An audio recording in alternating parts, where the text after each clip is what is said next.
പത്തനംതിട്ട തിരുവല്ലയിൽ നിന്നുള്ള ഒരു വാർത്തയാണ് കേരള സമൂഹത്തെ ആകെ ഇപ്പോൾ ഞെട്ടിക്കുന്നത്.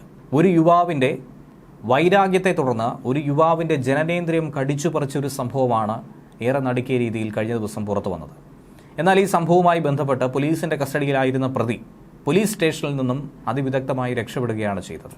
കുറ്റപ്പുഴ പാപ്പിനിവേലിൽ വീട്ടിൽ സുബിൻ അലക്സാണ്ടർ എന്ന 28-കാരനാണ് രക്ഷപ്പെട്ടത്. ഇന്നലെ രാത്രി 10 മണിയോടെയാണ് പ്രതി പോലീസ് സ്റ്റേഷനിൽ നിന്നും രക്ഷപ്പെട്ടത്. കുറ്റമ്പുഴ അമ്പാടി വീട്ടിൽ കണ്ണൻ എന്ന് വിളിക്കുന്ന സവീഷ് സോമനെ ആക്രമിച്ച് പരിക്കേൽപ്പിച്ച സംഭവത്തിലാണ് സുബിനെ കഴിഞ്ഞ ദിവസം പോലീസ് അറസ്റ്റ് ചെയ്തത്. സോമന് ഏകദേശം 35 വയസ്സുണ്ട്. തിരുവല്ല നഗരത്തിലെ ബാർ പരിസരത്ത് വെച്ചായിരുന്നു കേസിനാസ്പദമായി ഈ സംഭവം ഉണ്ടായത്.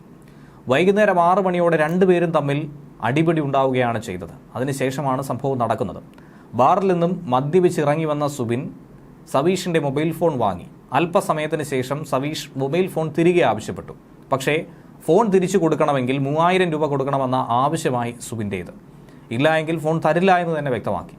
മദ്യലഹരിയിലായിരുന്ന ഇരുവരും ഇതുമായി ബന്ധപ്പെട്ട ആദ്യം തർക്കമുണ്ടായി. ശേഷം ഈ തർക്കം അടിപിടിയിലേക്ക് കലാശിച്ചു. പിന്നീടത് ഗുരുതരമായ അക്രമത്തിലേക്ക് എത്തുകയായിരുന്നു. ജനനേന്ദ്രിയത്തിന് ഗുരുതരമായ പരിക്കേറ്റ സവീഷിനെ വളരെ വേഗത്തിൽ തന്നെ തിരുവല്ല താലൂക്ക് ആശുപത്രിയിൽ എത്തിച്ചു. വളരെ വേഗത്തിൽ ഡോക്ടർമാരുടെ നിർദ്ദേശാനുസരണം അടിയന്തര ശസ്ത്രക്രിയയ്ക്ക് വിധേയമാക്കി. സംഭവത്തെ തുടർന്ന് സവീഷ് പോലീസിൽ പരാതി സമർപ്പിച്ചു. അതനുസരിച്ച് രാത്രി 10:30 പോലീസ് എഫ്ഐആറും ഇട്ടു.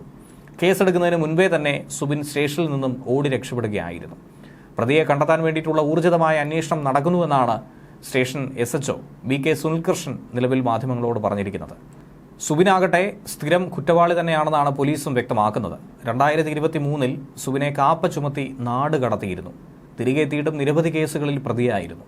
വീട് കയറിയുള്ള ആക്രമണമടക്കം നിരവധി ക്രിമിനൽ കേസുകളിൽ പ്രതി കൂടിയാണ് സുബിൻ. ന്യൂസ് ഡെസ്ക് മലയാളി വാർത്ത.